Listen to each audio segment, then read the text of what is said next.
Tema de hoje: você se conhece bem? Você se conhece bem? Por que essa pergunta? Porque no tempo que nós estamos vivendo hoje, tempo de crise, tempo de pandemia, tempo de dificuldade, a cada dia as pessoas elas estão, parece que se descobrindo, que até então parece que não se conhecia bem. As nossas ações, as nossas reações, elas têm sido diferentes em relação ao que nós vivíamos antes, por exemplo, da pandemia. Muita gente que achava que se conhecia, acabou descobrindo que ele não se conhecia, ela não se conhecia. Muitas pessoas, nesta época atual que nós estamos vivendo, estão se reinventando. Empresas estão se reinventando, profissionais estão se reinventando, igrejas estão se reinventando, até famílias, por conta da crise, estão se reinventando, enquanto outros continuam no mesmo patamar e, por não se conhecerem, estão vivendo problemas, crises, problemas emocionais, problemas financeiros, problemas conjugais. A estatística para essa época de pandemia é que aumentou o número de divórcios no Brasil e no mundo. Existe também uma estatística que cresceu ultimamente, nesses últimos meses. A estatística é sobre suicídios. Nunca os psicólogos que existem trabalharam tanto como têm trabalhado atualmente, atendendo vários tipos de pessoas.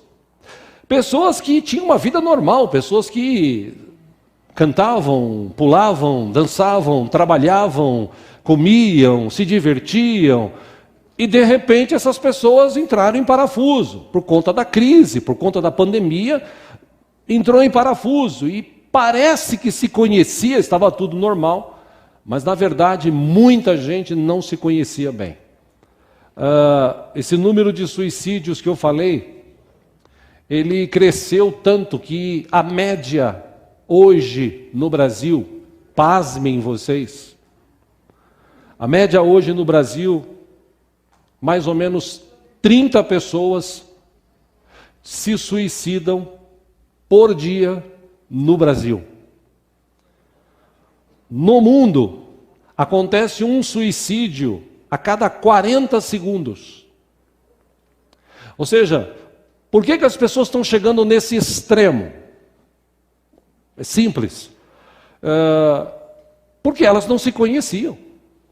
Elas viviam a vida, elas caminhavam, andavam, elas, como eu disse, dançavam, pulavam, comiam, se divertiam, trabalhavam, dormiam, acordavam, como se fosse algo normal. E é algo normal. É tão normal que a pessoa olha para si e fala para ela assim, está tudo bem. Quantas pessoas foram pegas de surpresa por conta de ter enfermidades que ela não conhecia? Porque ela achava que estava tudo bem. Para isso existe hoje check-ups que as pessoas podem fazer a cada ano, exames, por exemplo, que podem ser feitos a cada 6 meses, justamente para a pessoa fazer um check-up no seu organismo, para se conhecer bem. Até para, como prevenção, tratar algum tipo de enfermidade. Mas, infelizmente, isso no Brasil é difícil, porque depende-se de sistema de saúde que é debilitado, às vezes a pessoa não tem interesse porque ela acha que está bem, então ela segue a vida assim. Pra vocês terem uma ideia, um levantamento que foi feito na China, na fase da pandemia, mostrou-se que 13% das pessoas daquela primeira cidade que foi contaminada na China, 13% daquela população começou a manifestar sintomas de depressão, sintomas leves de depressão, que para alguns a situação se aprofundou e lá teve índice também de algumas pessoas que tiraram a vida. 12% das pessoas lá no início da crise manifestaram um sintoma moderado e 4% daquelas pessoas manifestaram um sintoma grave. E algumas delas, como eu disse, chegou-se às vias finais. Nos Estados Unidos, onde também a pandemia alcançou números alarmantes, o canal de emergência foi oferecido pelo governo dos Estados Unidos para atender pessoas. Eles disponibilizaram telefones, canais que as pessoas podiam contactar psicólogos ou pessoas que pudessem dar uma palavra, uma ajuda, uma luz. E, para vocês terem uma ideia, a ocorrência de pessoas a partir de maio, nos Estados Unidos, que buscaram auxílio nesses canais, cresceu 1000%. Ou seja, ficou bem claro que muita gente não se conhecia bem. Porque o que leva uma pessoa que tem uma vida normal, o que leva uma pessoa que acorda de manhã, vai ao banheiro, lava o rosto, escova os seus dentes, toma o seu café, sai para trabalhar ou estudar, faz as suas atividades diárias. O que leva uma pessoa dessa, de repente, a pensar no pior? A pensar que não tem mais futuro, a pensar que a crise está aí, ela não vai sair nunca, e nós já vivemos crises piores no Brasil e nós conseguimos sair dessas crises. O que leva uma pessoa a chegar no extremo, ao ponto de pensar no suicídio e alguns até tirarem a própria vida. A gente descobriu que nessa pandemia, ou em meio a essa crise, essa pandemia, alguns não sabiam que tinham tanto medo, mas também a gente descobriu que outros venceram o medo que tinham. No meio dessa crise, algumas pessoas não sabiam que podiam fazer mais do que estavam fazendo, e outros desistiram de fazer algumas coisas. Tudo isso aconteceu porque algumas pessoas não se conheciam. Na verdade, nós vamos estudar sobre isso hoje. A maioria das pessoas não se conhecem. Por isso que existem algumas questões dentro de nós, da nossa mente, que nós precisamos avaliar, que nós precisamos nos pesquisar. E como eu disse assim, essa é a palavra atual, se reinventar. Mas para isso acontecer, a gente precisa fazer essa autoanálise, esse check-up dentro de nós. A gente precisa parar, vez ou outra, e checar. Por exemplo, quais são as nossas virtudes? Quais são os nossos defeitos? Quais as dificuldades que nós estamos vivendo? A gente deve se autoanalisar e perguntar se eu estou vivendo muito tempo na zona de conforto. Porque é legal viver na zona de conforto. Na zona de conforto, você chegou num patamar que você não precisa se esforçar tanto.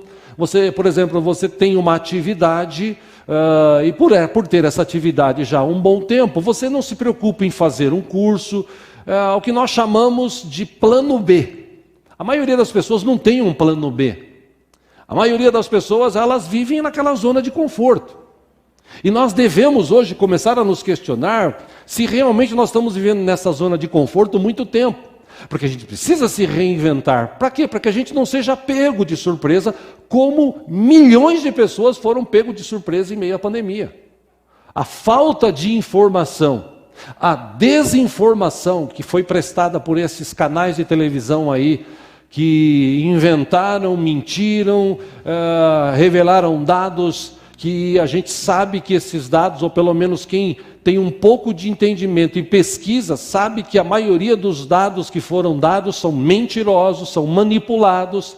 As informações que foram dadas levaram as pessoas ao desespero, ao medo de morrer, e por isso muitos ficaram trancados dentro de casa e tal. Pastor, mas você era contra o tal do lockdown? Eu não sou contra nada, não estou aqui para falar de política. Mas é estranho que agora que começou a liberar, aumentou o número de casos, mas diminuiu o número de mortes. Por quê? Porque as pessoas hoje têm um pouco mais de entendimento, de cuidados. Ou seja, muita gente que achava que se conhecia, infelizmente, essa pessoa não se conhecia. E quando a gente faz esse check-up, quando a gente olha para dentro de nós conseguimos pensar em algumas questões que podem melhorar a nossa autoestima, que podem melhorar a nossa capacidade de superação. Meu irmão, minha irmã, só quem se conhece bem pode reconhecer as suas falhas. Só quem se conhece bem pode reconhecer as suas limitações. E com isso, tentar melhorar. Porque não adianta nada você reconhecer, eu sou mesmo limitado nessa área, eu sou mesmo assim. Tudo bem, é ótimo reconhecer, mas não adianta nada você reconhecer se você não mudar, se você não tomar uma atitude. A gente sabe que, para ter uma boa vida, nós precisamos nos esforçar. Para a gente ter bons relacionamentos, para a gente ter uma vida profissional, uma vida espiritual melhor, nós precisamos nos esforçar. Mas infelizmente muita gente não se conhece bem. Se nós olharmos para a Bíblia tem relatos de várias pessoas. Pessoas que se conheciam um pouco, pessoas que não se conheciam, pessoas que foram vencedoras, pessoas que foram derrotadas, e eu gosto de dizer sempre isso, eu amo a Bíblia porque Deus permitiu que tudo fosse escrito, nada foi escondido. Deus podia ter deixado de ser escrito aqui só histórias boas, mas Deus permitiu que fossem escritas histórias de tragédias, de guerras, de dificuldades, que muitas pessoas sucumbiram por conta dessas tragédias, dificuldades, lutas, porque talvez não conheciam a Deus. E a grande questão nessa noite, meu irmão, minha irmã, é se nós realmente conhecemos a Deus. Se a gente olhar para a história de Jó, ele disse no final do texto, dos capítulos, na verdade, do livro de Jó 42, só em Jó 42, depois de ter passado tudo o que ele passou, ele reconhece, Senhor, eu te conhecia, só de ouvir falar. Hoje não, depois de todas essas experiências que eu tive, depois de tudo que eu passei, Senhor, hoje eu te conheço de contigo andar, de poder vislumbrar a tua presença na minha vida. Outro personagem da Bíblia foi Davi. Davi viveu altos e baixos. Davi teve sérios problemas. Davi teve muitas dificuldades, muitas lutas. Foi o rei mais guerreiro de Israel, foi Davi. Ele foi um cara que, chamado por Deus, escolhido por Deus, capacitado por Deus. Mesmo assim, Davi, ele tinha suas limitações. E teve momentos na sua vida que ele achava que se conhecia. E talvez esse seja o maior problema das pessoas hoje, a autoconfiança. Tem muita gente que é autoconfiante naquilo que faz. A gente tem que tomar muito cuidado com isso, porque isso está você está numa linha que você tem que tomar muito cuidado com essa questão de autoconfiança. No sentido espiritual, quando a pessoa se acha confiante, eu sou, eu faço, eu aconteço, é muito perigoso. Porque a Bíblia nos ensina que o diabo, ele anda ao nosso derredor. A Bíblia nos ensina que o anjo do Senhor acampa-se ao redor daqueles que o amam e os livra. Mas também a Bíblia nos ensina que o diabo, o inimigo, ele anda ao nosso derredor. E o desejo do diabo é nos tirar da presença de Deus. Por isso que, enquanto eu e você estamos trabalhando, nos relacionando, dormindo, o inimigo ele está sempre atento às nossas vidas. Ele está nos analisando para tentar descobrir em nós, por conta das nossas atitudes, palavras, jeitos, olhares, ele está tentando de alguma forma descobrir uma fraqueza, para que ele possa nos tentar e nos derrubar e nos afastar para longe de Deus. Eu conversava quarta-feira passada com um rapaz no átrio, Ele procurou e pediu para conversar, e ele contou algumas coisas da vida dele, e ele estava assim, se sentindo acuado, se sentindo aprisionado, acusado. Ele falou: pastor, eu fiz algumas coisas na minha vida que eu não me sinto feliz, mas eu estou vivendo algo assim, muita cobrança, muita acusação dentro da minha mente. Eu disse para ele: você conhece Deus? Conheço, claro. Você já entregou a sua vida ao Senhor Jesus? Sim, entreguei minha vida a Ele. Você crê que Deus perdoou os teus pecados? Sim, eu creio. Então não era para você estar sentindo isso. Sim, é verdade, mas eu estou... O que eu faço? Falei: bom, meu conselho é você se ajoelhar, sentar, ficar de pé, de alguma forma, diante de Deus, você e Deus.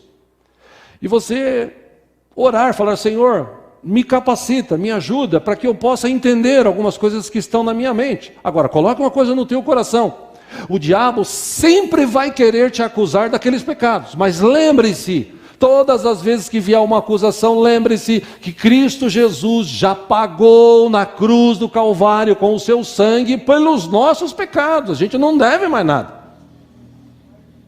Se você lembrar de um pecado: eu fiz isso, Senhor, fui eu mesmo que fiz aquilo ali. Senhor, aquele outro erro, fui eu que cometi, Deus, me perdoa. E ele disse: amém, pastor, eu quero orar. Orei junto com ele. E quando a gente lê a Bíblia, a gente encontra isso exatamente na vida de Davi. Davi foi um cara que foi além de sua época. Davi tinha uma vida, um relacionamento com Deus, um conhecimento com Deus fantástico. Quando ele era jovem, ele escreveu o Salmo 23, ele ainda era pastorzinho de ovelhas, pastorzinho no sentido figurado, ele era pastor de ovelhas, profissional, capacitado, andava com o seu cajado, andava com a sua vara. Os pastores usavam isso, a vara, para jogar nos animais ou bater nos animais que tentassem abocanhar alguma das ovelhas do rebanho de seu pai, e o cajado, forma de guarda-chuva, para quando caísse em algum lugar, para resgatar era mais fácil. Por isso ele escreve no Salmo 23, o Senhor é o meu pastor e nunca me falta. Ele escreve no Salmo 23, ainda que eu ande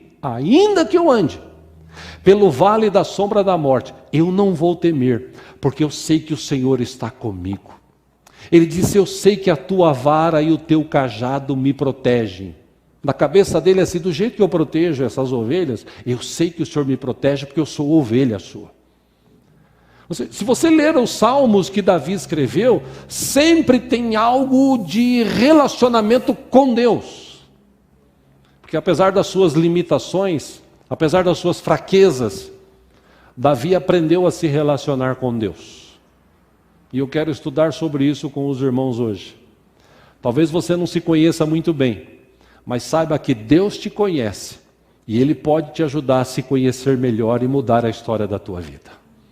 Se você trouxe a sua Bíblia, eu quero ler com você no Salmo 139. Salmo de Davi. Veja que interessante a escrita deste salmo.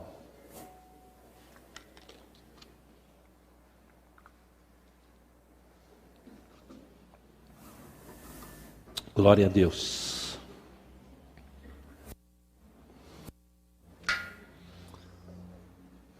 Salmo 139, a partir do versículo 1, você que está em casa, sentado no seu sofá, folgadamente, pega a Bíblia, tira a poeira, dá uma lida, apesar de aparecer aí, né? Vamos lá. Salmo 139, 1, Davi escreveu, Senhor, tu me sondas e me conheces. Versículo 2, sabes quando me sento e quando me levanto. De longe percebes os meus pensamentos. Versículo 3, sabes muito bem quando trabalho e quando descanso. Todos os meus caminhos são bem conhecidos por ti. Versículo 4, antes mesmo que a palavra me chegue a língua, tu já a conheces inteiramente, Senhor. Versículo 5, ele escreveu: tu me cercas por trás e pela frente, e pões a tua mão sobre mim. Versículo 6, tal conhecimento é maravilhoso demais e está além do meu alcance. É tão elevado que não o posso atingir. Versículo 7, para onde poderia eu escapar do teu espírito? Para onde eu poderia fugir da tua presença? Versículo 8, se eu subir aos céus, lá estás. Se eu fizer a minha cama na sepultura, também lá estás. Versículo 9, se eu subir com as asas da alvorada e morar na extremidade do mar. Versículo 10, mesmo ali a tua mão direita me guiará e me susterá. Versículo 11, mesmo que eu dissesse que as trevas me encobrirão e que a luz se tornará noite ao meu redor. 12, verei que nem as trevas são escuras para ti. A noite brilhará como o dia, pois para ti as trevas são luz. Versículo 13, ele disse: tu criaste o íntimo do meu ser e me teceste no ventre de minha mãe. Como eu disse aqui de manhã, guarda essa expressão, teceste. Versículo 14, eu te louvo porque me fizeste de modo especial e admirável. Tuas obras são maravilhosas, digo isso com convicção. Versículo 15, ele escreve: os meus ossos não estavam escondidos de ti, quando em secreto eu fui formado e entretecido como nas profundezas da terra.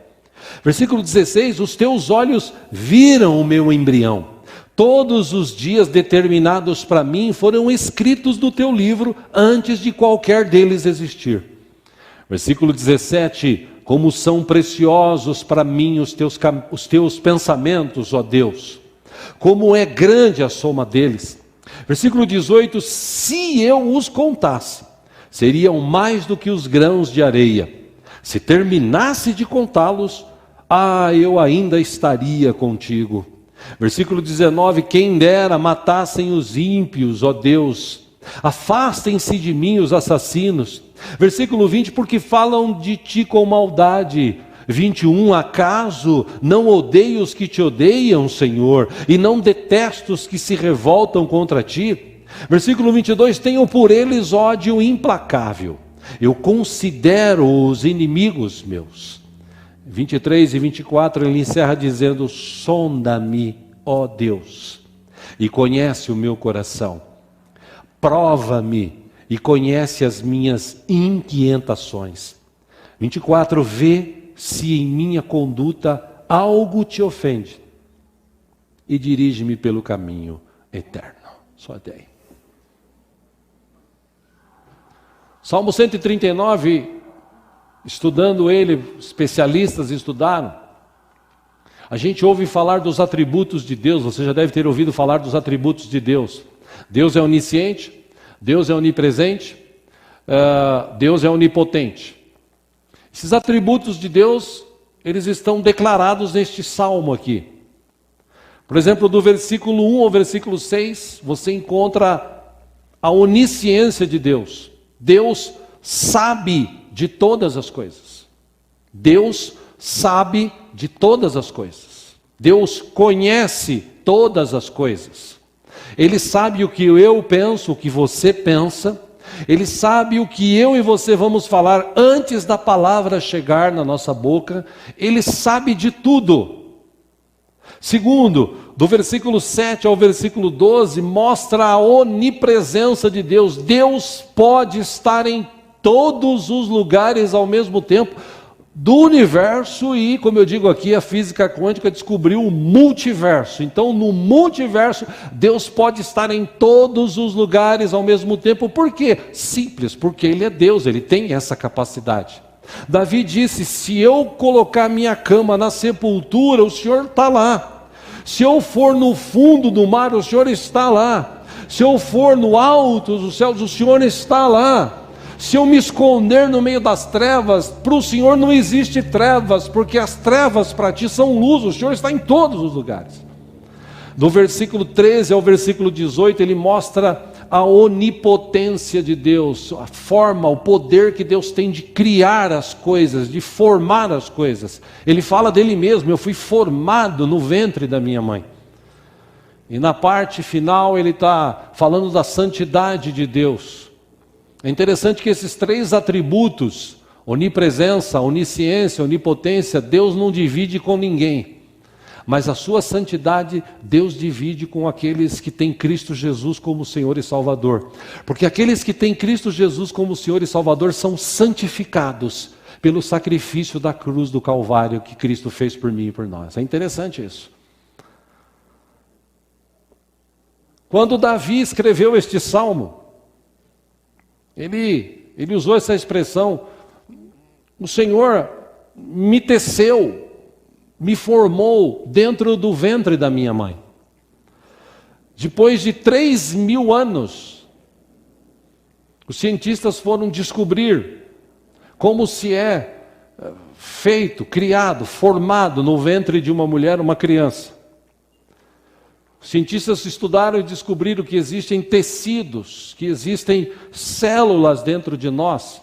Segundo alguns especialistas, o nosso corpo é formado de 10 trilhões de células. E a cada dia, 100 milhões de células morrem e elas vão se renovando. Eles descobriram que existe dentro de nós, interessante isso, e esses valores que eu estou falando são valores estimados pelos próprios cientistas. Eles descobriram que dentro de nós existe um núcleo em cada célula que possui cerca de 2 metros de código genético, tipo organizado numa fita, que assombrosamente essa fita, esse código genético de quase 2 metros, consegue caber num espaço tão pequeno que precisa ser medido em milionésimos de metros. E muito mais interessante é que eles descobriram que nenhum milímetro ou milionésimo de milímetro desse tecido, dessas células, ela se embaraça. Elas têm o seu código e elas funcionam sem se embaraçar, sem se juntar, sem dar problema. Aí você fala assim: poxa, a ciência soube responder isso agora no século XX, XXI principalmente. Pois é, Davi já sabia disso, porque ele conhecia Deus, sabia que Deus o havia formado dentro do ventre de sua mãe. Ou seja, se tem alguém que conhece muito bem a gente, esse alguém é Deus. Deus conhece a mim e a você. E quando Davi se relacionava com Deus, talvez até ele não se conhecia bem. Bem provável que o Davi não se conhecia bem. Ponto de, em determinado momento, ele cometer um grande pecado na sua vida. A gente já estudou sobre isso aqui. Nesse grande pecado, pastor, tem pecado grande, pecado pequeno? Não, tem pecado. A consequência do pecado é que pode ser grande, média ou pequeno. Mas pecado é pecado. E esse pecado que trouxe consequências devastadoras na vida dele, na sua família, foi quando ele se apaixonou por uma outra mulher, e essa mulher era casada, e ele deu um jeito do marido dela morrer, e ele se deitou com ela, e a mulher se engravidou, ou engravidou dele, e depois do menino nascer, para ele estava tudo certo, tudo legal. Mas antes disso acontecer, o profeta Natan chegou nele e disse: o que você fez é errado. Você pisou na bola feio. O que você fez não se faz. Você destruiu uma família. Você poderia, entenda essa expressão poderia, naquela época o rei, a palavra de rei, era a palavra de rei, o rei falou, acabou. Tanto que ele olha a mulher, no momento que ela está se banhando, no término de sua menstruação, diz o texto, e ele olha, ele a vê seminua, ele se apaixona, ele manda chamar, ela vem. Que ela poderia dizer, o que o rei quer comigo? Não, palavra de rei é palavra de rei. Ou seja, ele poderia, entre aspas, ter até outras mulheres que ele quisesse, ele já tinha 2. Mas o texto diz que, nessa sua autoconfiança, quando ele olhou aquilo, ele esqueceu de tudo. Esqueceu do reinado, esqueceu da sua família, dos seus filhos, esqueceu até de Deus. E ele cometeu esse grande erro. Só que Davi tinha uma diferença. Se você olhar o texto, o primeiro rei de Israel, Saul, quando ele cometeu um erro de desobediência, ele perdeu o reinado. E por que ele perdeu o reinado? Por que Deus foi tão cruel com Saul? Não, Deus não foi cruel com Saul, Deus só cumpriu a sua palavra. Deus tinha dado uma determinação para Saul de, numa determinada cidade, povoado, destruir tudo. Acaba com tudo. Pessoas, imóveis, móveis, animais, acaba com tudo. Deus deu essa ordem. Mas ele, quando ele viu ovelhas, carneiros, vacas, aquele gado bom, ele preservou alguma das coisas, daqueles animais, no intuito de cultuar a Deus, de fazer sacrifícios. Mas não valia de nada, porque Deus não queria sacrifícios, Deus queria obediência. E quando Davi é acusado por Natã, Davi, o texto diz que ele se joga no chão, que ele diz assim, realmente eu pequei. Eu pequei, eu errei. Eu pensei que eu tinha força para resistir, mas eu não tinha. Eu achava que eu tinha, mas eu não tinha, eu errei. Eu sou réu, confesso. Deus, diante de ti, eu confesso que eu errei, eu pequei feio. Que o Senhor me perdoe, que o Senhor tenha misericórdia de mim.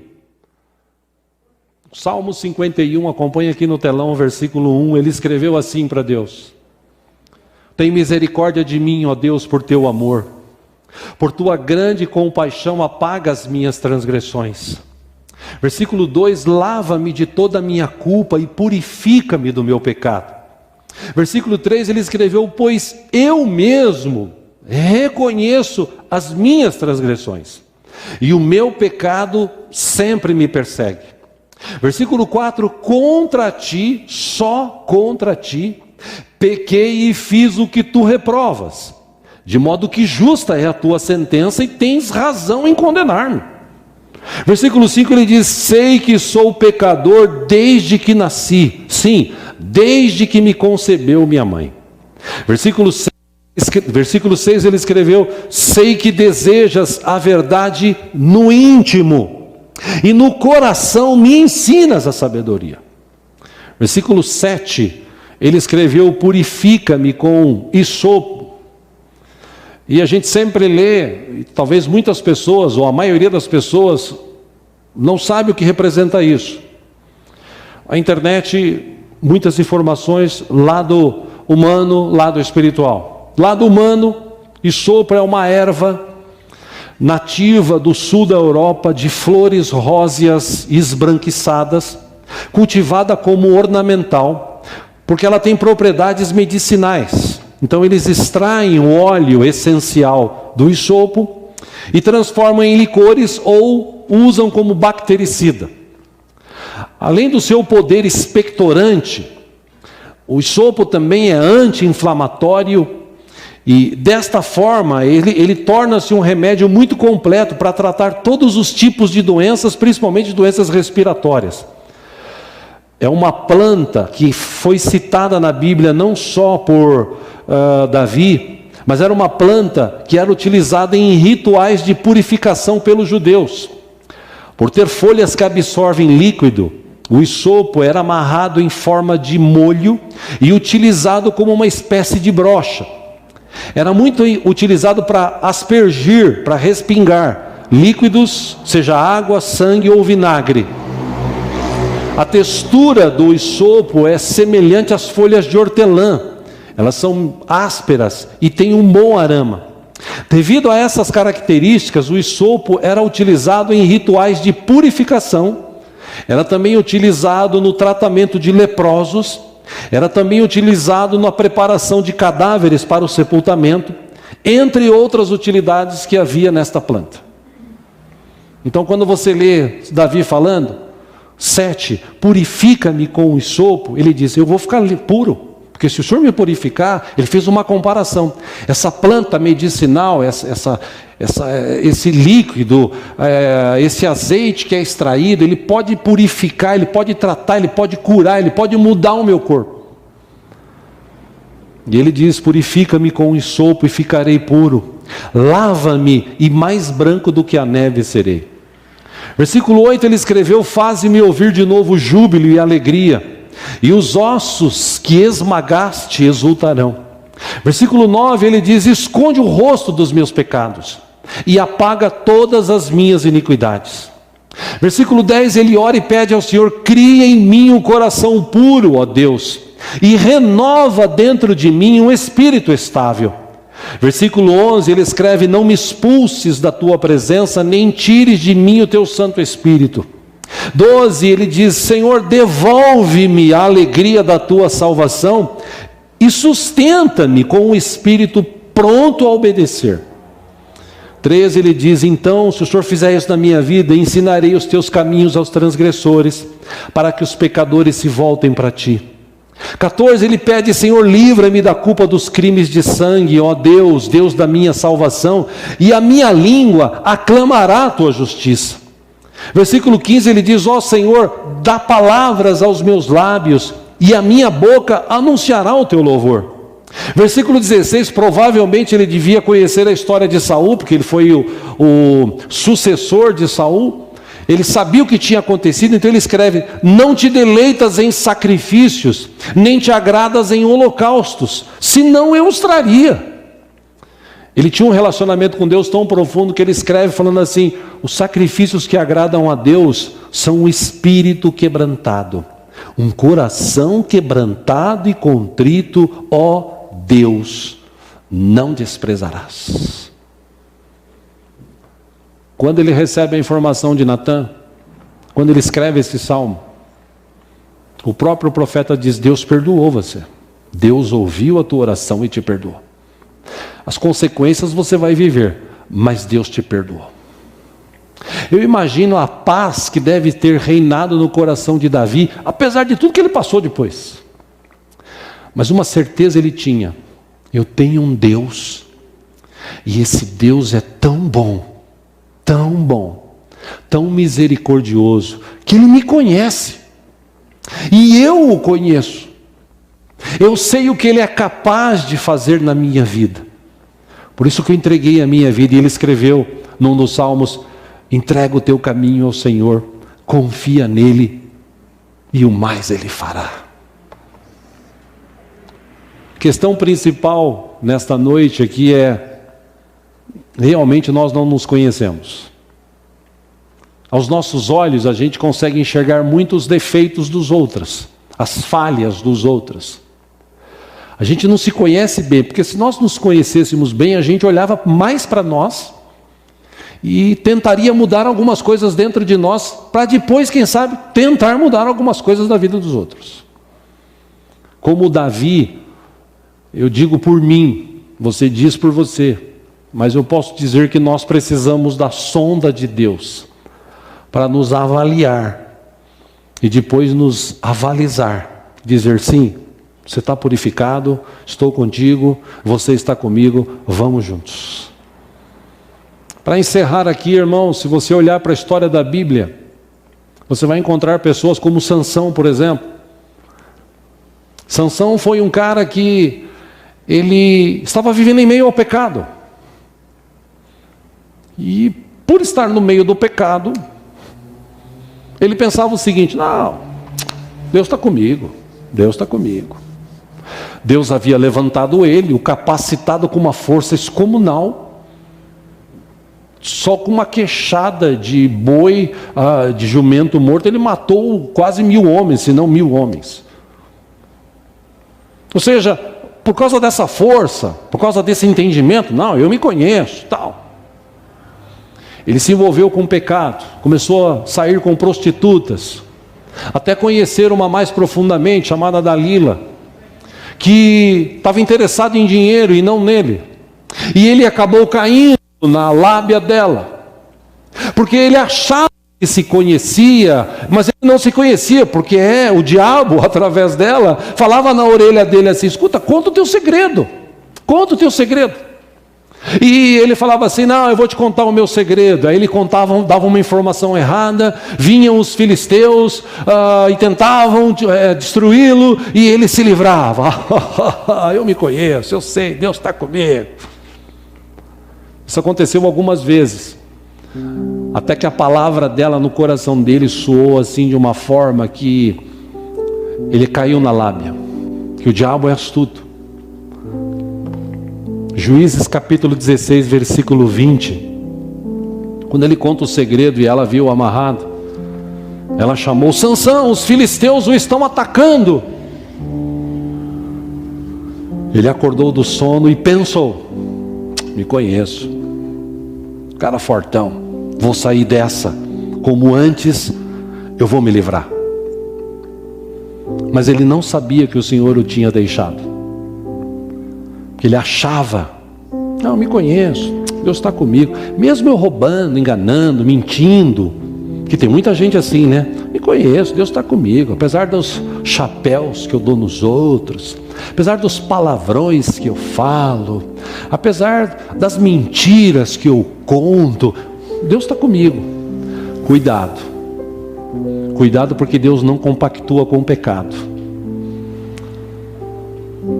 Essa crise veio mostrar que a gente está vivendo num tempo de crentes, me permita falar sobre isso aqui para encerrar, crentes, alguns deles fracos mesmo na fé, outros sem conhecimento nenhum da Bíblia, conhece o básico dos básicos: aquele que habita no esconderijo do Altíssimo, a sombra do Onipotente descansará.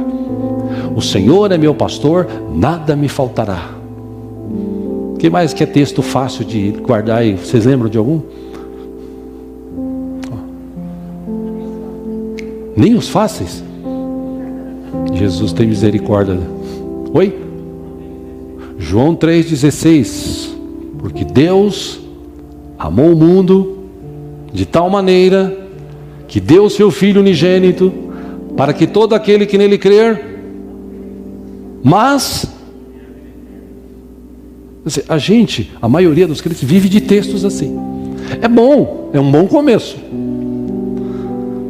mas a gente precisa viver mais profundidade com Deus. Na verdade, a gente precisa conhecer mais a Deus, porque quando a gente conhece Deus, a gente sabe que Ele conhece a gente. E nesse relacionamento, Ele nos ajuda, Ele nos capacita. Porque quando a gente faz como Davi, chega diante de Deus e reconhece o nosso erro, quando a gente chega diante de Deus e reconhece, nós não somos nada. Ante o Senhor, nós não somos nada. Quem somos nós ante o Senhor? Nada. A Bíblia diz que é como a nuvem, que um dia está aqui, um momento está aqui, daqui a pouco sumiu. Mas quando a gente entra na presença dEle, quando a gente tem um relacionamento profundo com Ele, a gente fala com Ele como Davi, como Jesus ensinou. Os fariseus, metidos a sabichões, aí Jesus fala assim: olha, tinha um fariseu que ele chegou e foi orar, aí os caras, poxa vida. Eu até brinquei com os irmãos lá no átrio, né? Eu falei, para vocês entenderem melhor, é assim, chegou um corintiano e ele falou assim: eu sou campeão, eu sou tal. Ó, foi o que o cara falou.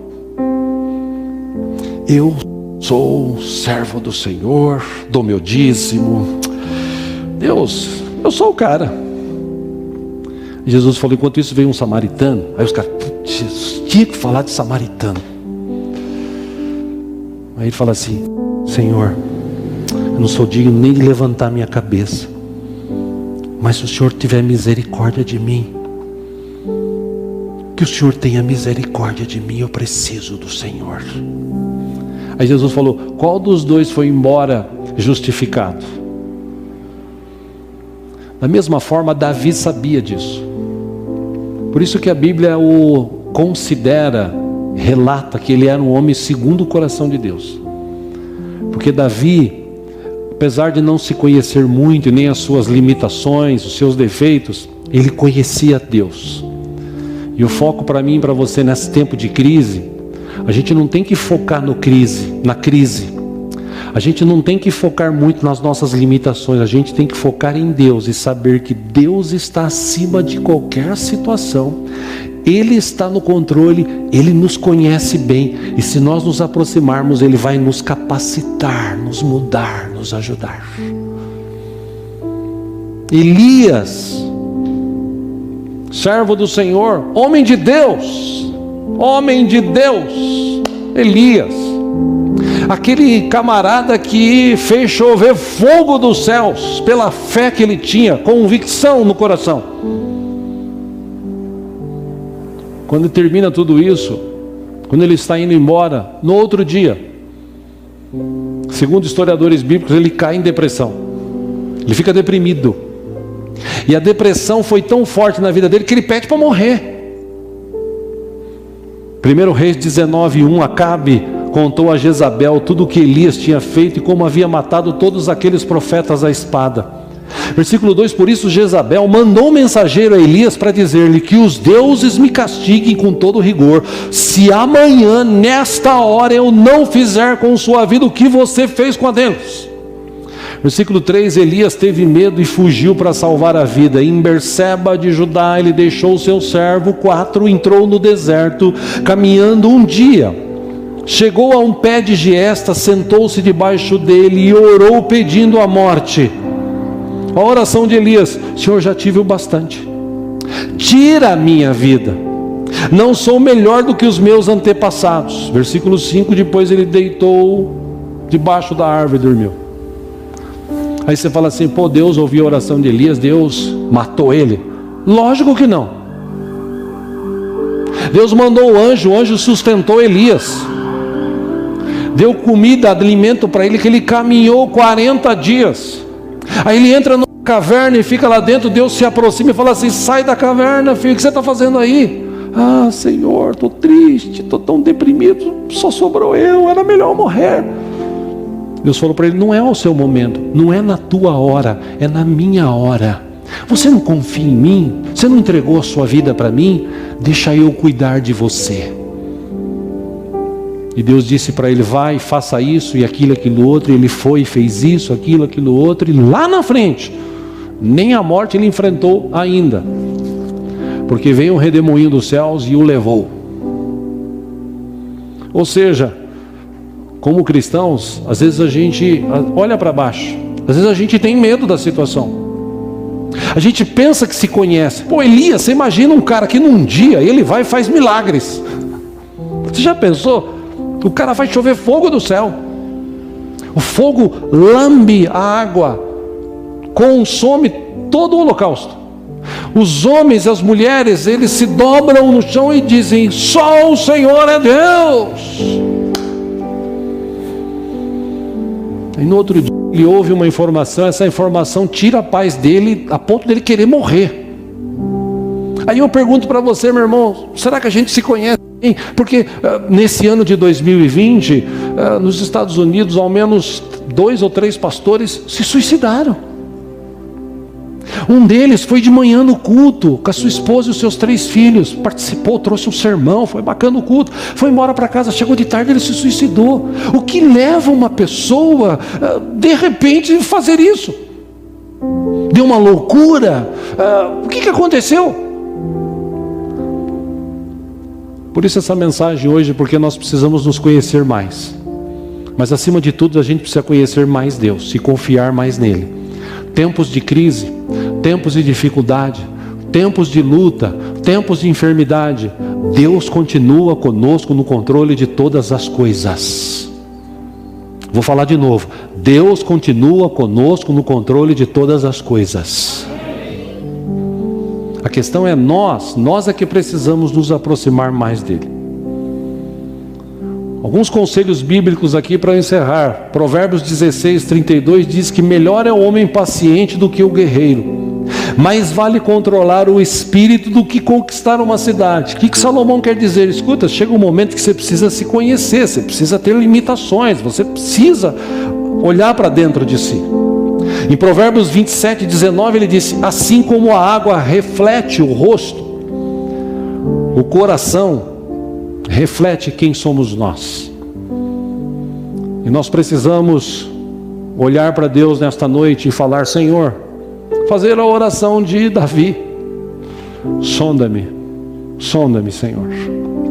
Passa a sua sonda dentro de minha vida e me livra dos caminhos maus.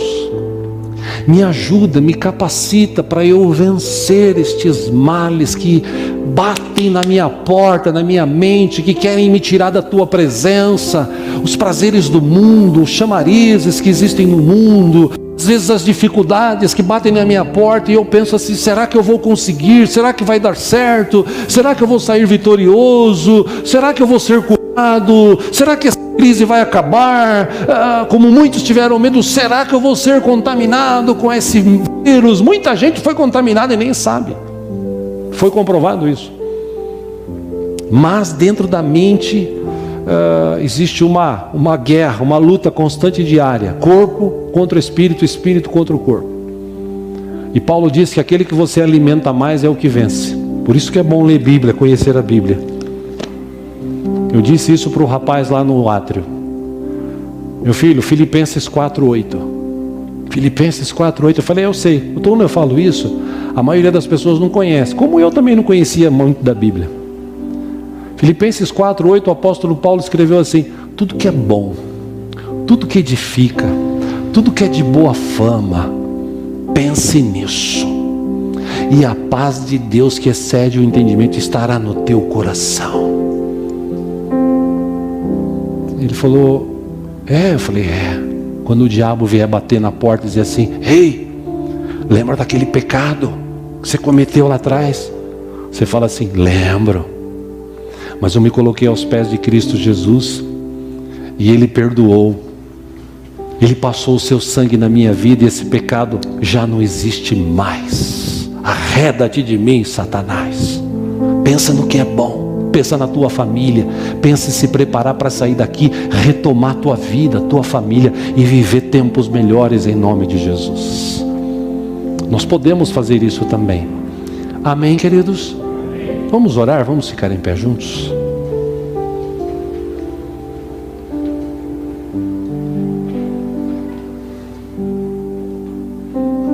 Quero fazer minhas para encerrar aqui as palavras de Jesus diante dos fariseus, que não se conheciam, eles se achavam religiosos, senhores de si, mas eles não se conheciam, e viviam julgando, viviam acusando Jesus.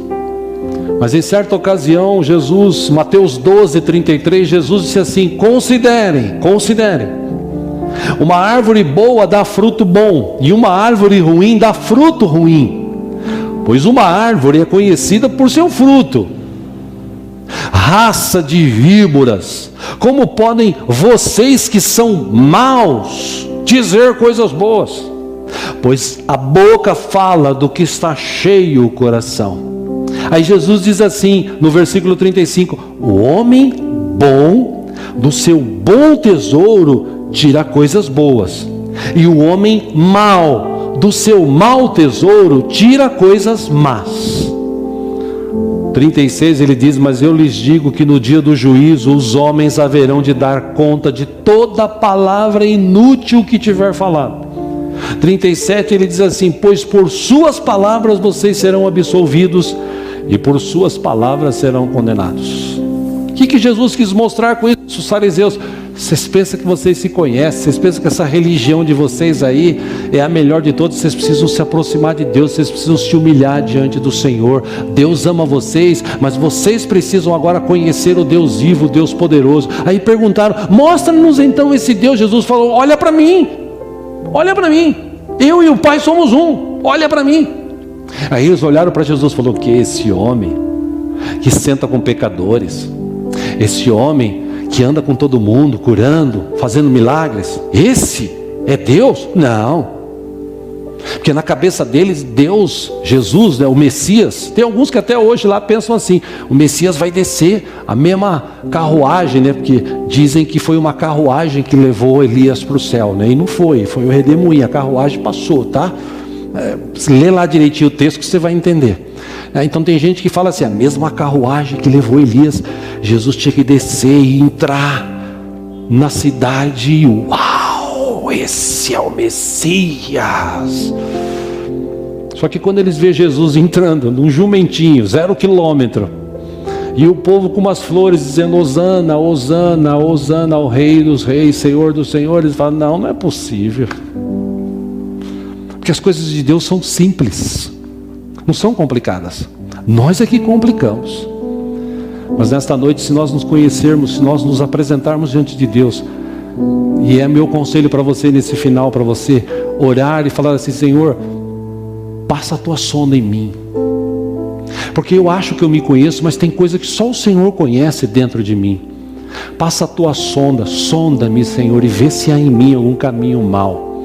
E se houver, Senhor, me livra desse caminho.